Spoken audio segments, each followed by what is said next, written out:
रुकनी bench बना है, उस पे भी लोग उंगलियां उठा रहे हैं। वाकई वजीर कानून आजम नज़ीर तारड़ गुफ्तगू करें, दूसरी जानिब पीटीआई रहनुमा फवाद चौधरी सुप्रीम कोर्ट के बाहर मीडिया से गुफ्तगू करें। और मैं आपको बताऊं, ये जो इस वक्त इन्होंने एक हालात क्रिएट करने की कोशिश की सुप्रीम कोर्ट के अंदर, ये भी सिर्फ हुकूमत एक ढकोसला बना रही है। हुकूमत सिर्फ एक भागने से, इलेक्शन से भागने ढूंढ रही है।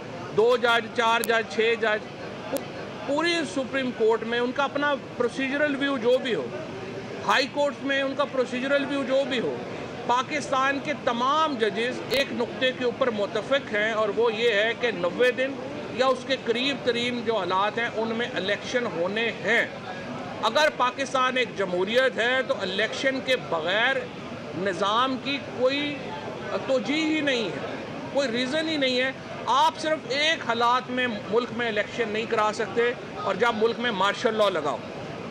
और अब आप देखिए कि 4 अप्रैल के दिन जब जुल्फ़िकार अली भुट्टो की शहादत का दिन है, उनका नवासा आज पाकिस्तान को आइन देने वाले अपने नाना के साथ नहीं खड़ा, वो पाकिस्तान के आइन को तोड़ने की धमकियां देने वालों के साथ खड़ा है, और वो कह रहा है कि मुल्क में एमरजेंसी या मार्शल लॉ लग सकता है। मैं आपको यकीन दिलाता हूँ, ना मुल्क में मार्शल लॉ की हालात हैं, ना एमरजेंसी के हालात हैं। पाकिस्तान की अफवाज पाकिस्तान के आइन के प्रिजर्व और प्रोटेक्ट करने का हलफ लेती हैं। पाकिस्तान के अफवाज के सरबराहान इस हलफ के पाबंद हैं, और वो किसी तौर के ऊपर भी अपने हलफ से रोगर्दानी नहीं करेंगे। पाकिस्तान की अफवाज सुप्रीम कोर्ट के पीछे फैसले के पीछे खड़ी होंगी इंशाअल्लाह, क्योंकि पाकिस्तान के अवाम इस फैसले के पीछे खड़े हैं। मुझे तो पूरी उम्मीद ये भी है कि शहबाज शरीफ साहब अपनी काबीना के उन लोगों के मशवरे को रद्द करेंगे जो सुप्रीम कोर्ट के साथ कॉन्फ्लिक्ट लाना चाहते हैं, झगड़ा खड़ा करना चाहते हैं। वो सुप्रीम कोर्ट के फैसले पर अमल दरामद करवाएंगे। मैं ये भी समझता हूँ कि सियासी जमातों को जो हमने अंडरटेकिंग दी, बजाय इसके कि जो आज राना सनाउल्लाह साहब ने यहाँ पे किया कि अपने लोग लेके, गुंडे लेके सुप्रीम कोर्ट के ख़िलाफ़ बाहर नारे लगवाए गए, सुप्रीम कोर्ट के जजेस के ख़िलाफ़ बाहर जो है वो आपने प्लैक कार्ड उठाए। इसको छोड़े, आप हमारे साथ बैठें और इलेक्शन, नेशनल इलेक्शन के फ्रेमवर्क की हमारे साथ बात करें। पाकिस्तान को इस वक्त जिस किस्म के इकनॉमिक क्राइसिस का सामना है, इसमें हम मज़ीद झगड़े अफोर्ड नहीं कर सकते।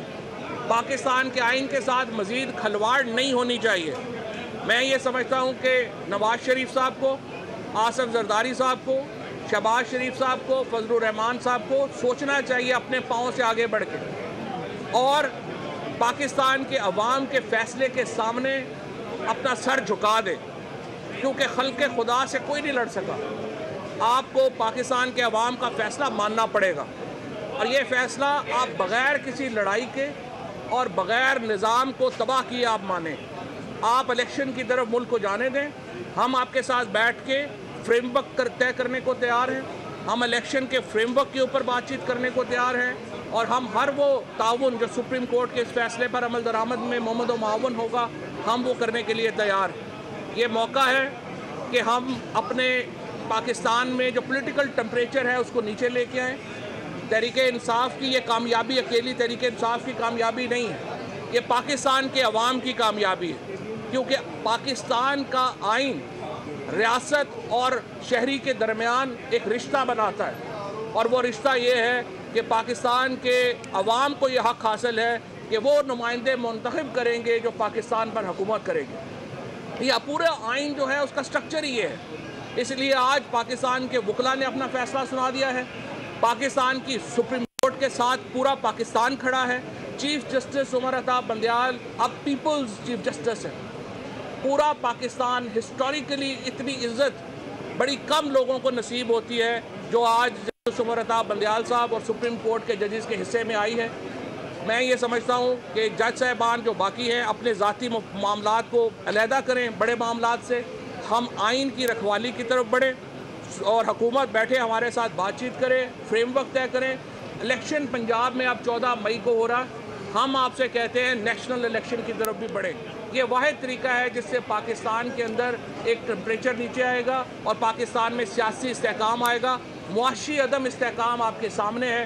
میں حماد صاحب سے کہوں گا کہ یہاں سے آگے معاشی عدم استحکام پر بھی ذرا بات کریں.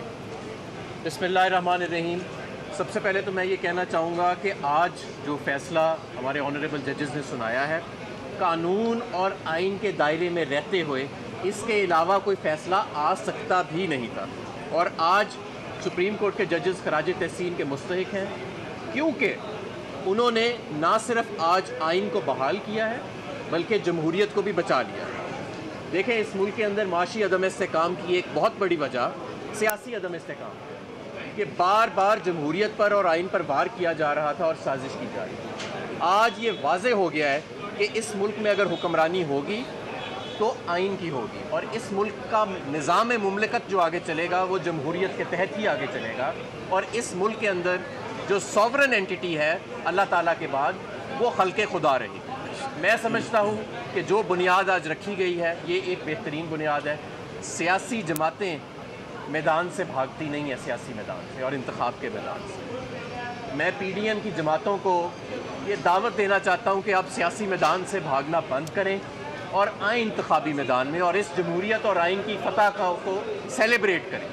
اس پہ رونا بند کر دیں. ہماری معیشت جس نہج پہ آج کھڑی ہے، پچھلے 11 ماہ میں جو اس معیشت کے ساتھ ہے، اب اس ملک کو سٹیبلٹی چاہیے.